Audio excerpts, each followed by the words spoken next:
cada episódio que passa, mais e mais verdades estão sendo reveladas à luz da Bíblia, a palavra de Deus. Mas ainda há muitas outras verdades para serem desvendadas.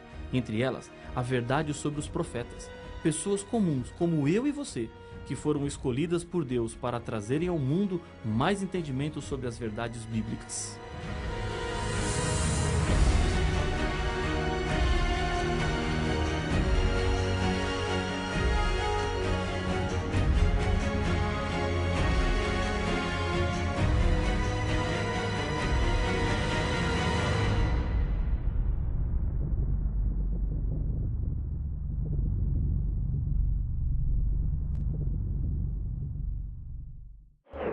A verdadeira Igreja de Deus é identificada por duas características, segundo a Bíblia.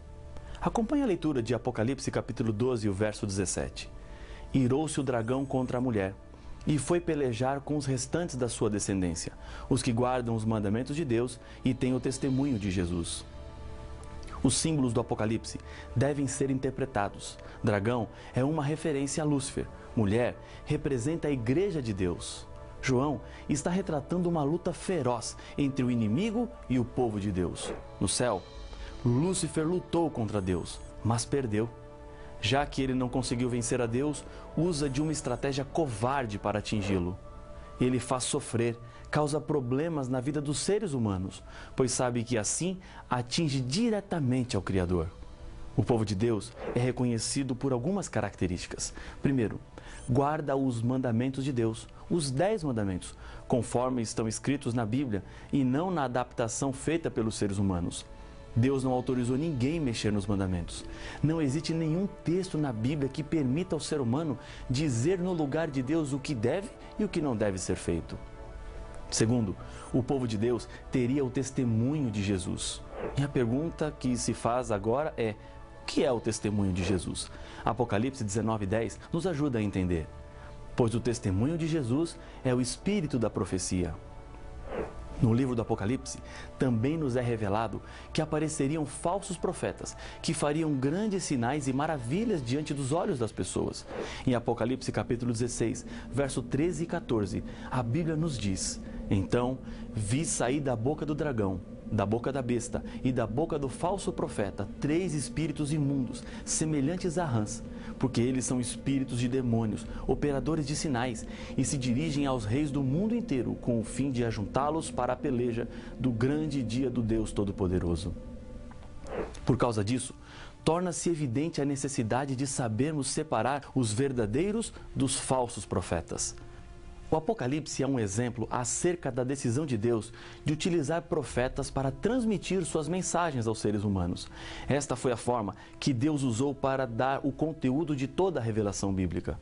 Por meio dos profetas, Deus revela para o seu povo os seus planos e também fala sobre o futuro. Certamente, o Senhor Deus não fará coisa alguma sem primeiro revelar o seu segredo aos seus servos, os profetas, diz Amós capítulo 3, o verso 7. Nem todos os profetas que Deus usou escreveram partes da Bíblia. Podemos contar pelo menos 12 que não são autores de textos bíblicos, mas que são mencionados como profetas verdadeiros pela própria Bíblia. Um dos mais notáveis exemplos é de João Batista, que batizou o Senhor Jesus nas águas do Rio Jordão. Jesus disse que não havia profeta maior do que ele, mas não temos nenhum livro ou texto de João Batista na Bíblia, exceto as referências encontradas nos Evangelhos. Isso quer dizer que o dom de profecia não foi dado apenas para escrever a Bíblia, mas Deus usou para também outros propósitos. Outro fato interessante que notamos na Bíblia é que Deus não faz discriminação de sexo para o dom de profecia. A Bíblia nos fala que mulheres exerceram a função profética, como Ana, Miriam, Débora, Ulda e no Novo Testamento, as 4 filhas de Filipe. Outro ponto importante é que o dom de profecia não acabou quando a Bíblia terminou de ser escrita. Joel, capítulo 2, verso 28 e 29, nos apresenta: E acontecerá depois que derramarei o meu espírito sobre toda a carne. Vossos filhos e vossas filhas profetizarão, vossos velhos sonharão e vossos jovens terão visões. Até sobre os servos e sobre as servas derramarei o meu espírito naqueles dias. A referência que Joel faz é quanto ao futuro. O dom de profecia acompanharia o povo de Deus até o fim. Pedro, quando usa o texto de Joel, diz o seguinte: Mas o que ocorre é o que foi dito por intermédio do profeta Joel. E acontecerá nos últimos dias, diz o Senhor, que derramarei o meu espírito sobre toda a carne. Vossos filhos e vossas filhas profetizarão. Vossos jovens terão visões e sonharão vossos velhos. Atos capítulo 2, versos 16 e 17. Últimos dias é uma referência ao tempo que antecede imediatamente a volta de Jesus. O povo de Deus seria guiado pelo dom de profecia. Quando Jesus voltou para o céu, ele deixou a missão de pregar as verdades para os discípulos. Eles levariam a mensagem de salvação para todo mundo, acompanhados do Espírito Santo. Para cumprir essa missão, Jesus concedeu dons para a sua igreja. Paulo nos apresenta. E ele mesmo concedeu uns para apóstolos, outros para profetas, outros para evangelistas e outros para pastores e mestres, com vistas ao aperfeiçoamento dos santos, para o desempenho do seu serviço, para a edificação do corpo de Cristo. Efésios capítulo 4, verso 11 e 12. O próprio texto explica os motivos de Deus em dar dons espirituais, a edificação da igreja. E o conteúdo da profecia para Deus é algo muito sério. No final do livro do Apocalipse, quando as revelações a João estavam chegando ao seu fim, ele ainda nos diz: e se alguém tirar qualquer coisa das palavras do livro desta profecia, Deus tirará a sua parte da árvore da vida, da cidade santa e das coisas que se acham escritas neste livro. Apocalipse capítulo 22 e o verso 19. Quando abrimos a Bíblia, estamos diante das palavras de Deus, e isso é muito importante. Quem modificar o conteúdo da revelação para atender qualquer tipo de interesse está em perigo. É importante obedecer ao que Deus nos revelou. Apocalipse capítulo 22, verso 7 apresenta: bem-aventurado aquele que guarda as palavras da profecia deste livro. No Antigo Testamento, encontramos um exemplo de como Deus abençoa aqueles que respeitam a sua revelação. Moisés fora educado na corte do Egito como príncipe e provável herdeiro ao trono. Isso significa que ele recebeu todo o conhecimento da medicina egípcia. Os papiros médicos da antiguidade mostram que os egípcios possuíam muito conhecimento em medicina curativa. Moisés escreveu muita coisa sobre saúde no Pentateuco, mas praticamente nada disse sobre a medicina curativa. Ele não estava influenciado pelas ciências dos seus dias, porque o ensino de Moisés estava baseado na revelação, a educação sobre saúde para evitar doenças. Quais foram os resultados? No Egito, a média de vida dos faraós era de 50 anos. Em Israel, segundo o Salmo 90, a média de vida era de 70 anos ou mais. Deus abençoou aqueles que creram na revelação profética.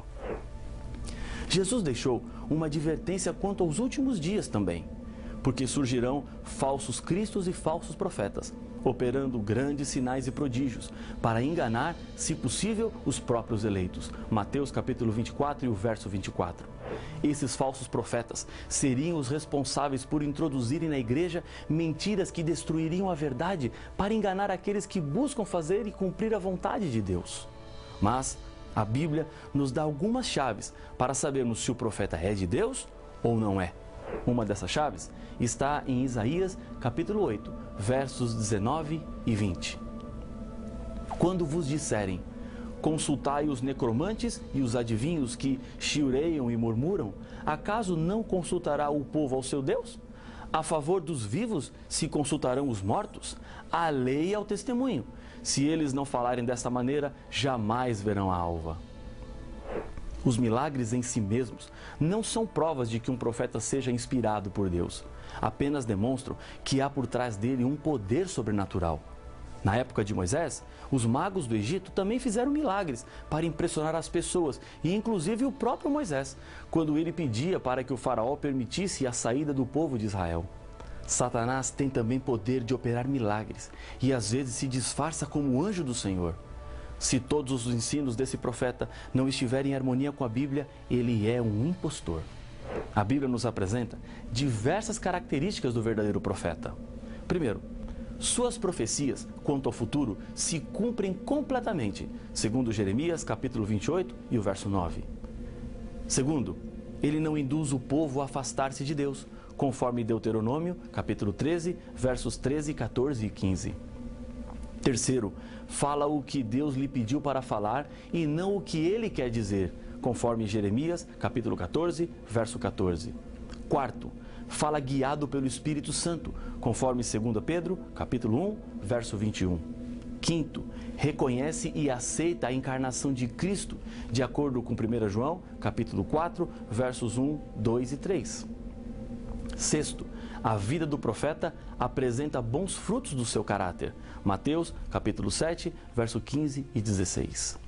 Deus escolheu diferentes maneiras de se revelar para os profetas. Em Números, capítulo 12, versos 6, 7 e 8, encontramos 3 maneiras diferentes. Então disse: ouvi agora as minhas palavras. Se entre vós há profeta, eu, o Senhor, em visão a ele me faço conhecer ou falo com ele em sonhos. Não é assim com o meu servo Moisés, que é fiel em toda a minha casa?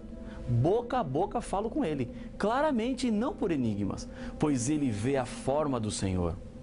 Como, pois, não temestes falar contra o meu servo, contra Moisés? Visão, sonho, boca a boca.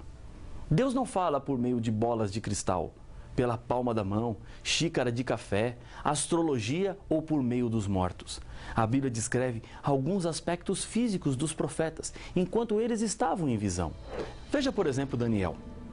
Daniel perdeu as forças físicas. Diz a Bíblia em Daniel capítulo 10, verso 8. Depois, Daniel recebeu forças físicas sobrenaturais. Daniel capítulo 10, verso 18 e 19. Daniel ficou sem fôlego. Diz Daniel capítulo 10, o verso 17. Ficou sem falar. Daniel capítulo 10, o verso 16. Inconsciente quanto àquilo que acontecia ao seu redor. Daniel capítulo 10, versos 5 a 8. O profeta podia ter também seus olhos mantidos abertos durante a visão, segundo Números 24 e o verso 4. Paulo apresentou para a igreja de Tessalônica 3 conselhos com relação às profecias. Não desprezeis as profecias, julgai todas as coisas, retende o que é bom. 1 Tessalonicenses capítulo 5, versos 20 e 21. Deus tem uma promessa também para os que são fiéis diante das mensagens proféticas. Em 2 Crônicas, capítulo 20, verso 20, é prometido àqueles que ouvem a profecia: crede no Senhor vosso Deus e estareis seguros. Crede nos seus profetas e prosperareis. Crer nos profetas do Senhor é a mesma coisa que crer no Senhor que enviou o profeta. Precisamos dar ouvidos e viver tudo aquilo que Deus nos faz conhecido através das profecias.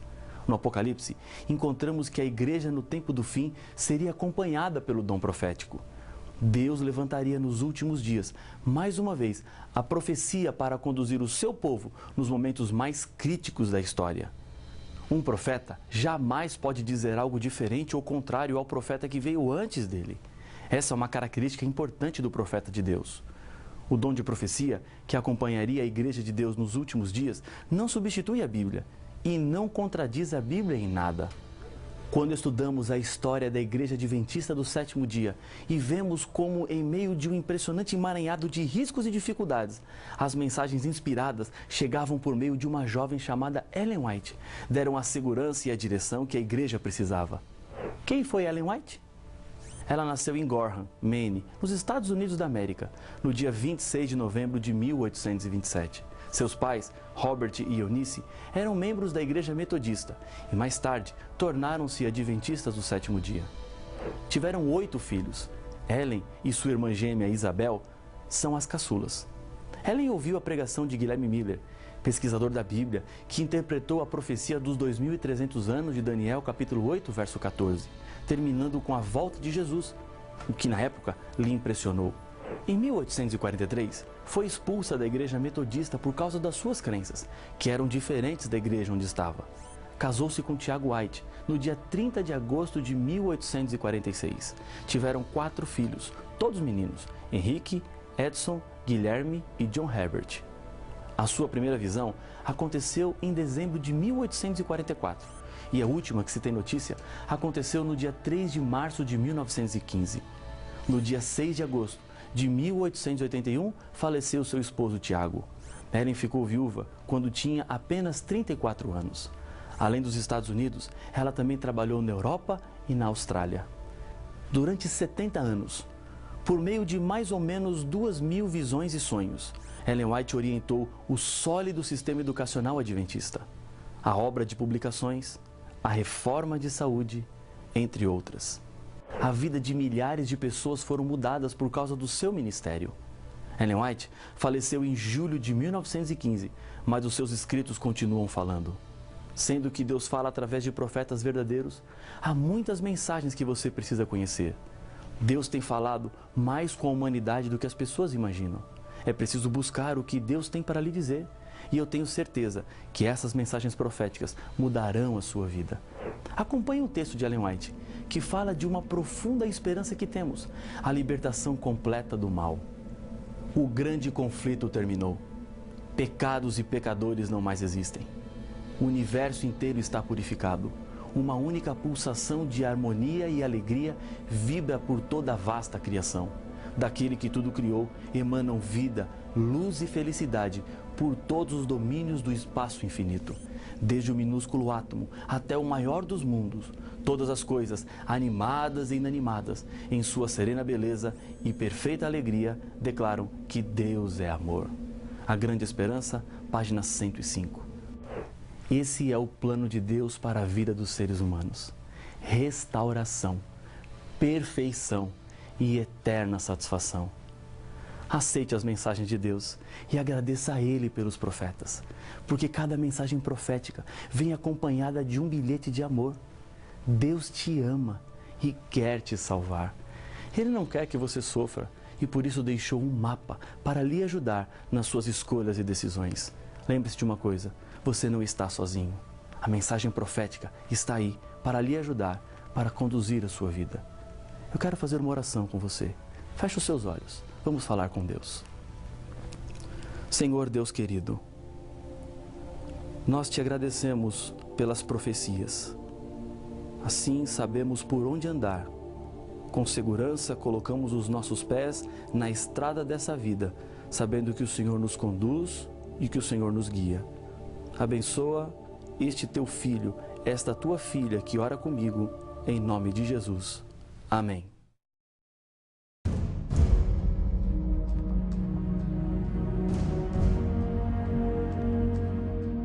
Durante toda a história do pecado, encontramos o inimigo de Deus usando as mais diferentes e variadas estratégias para levar o povo de Deus ao abandono da verdade.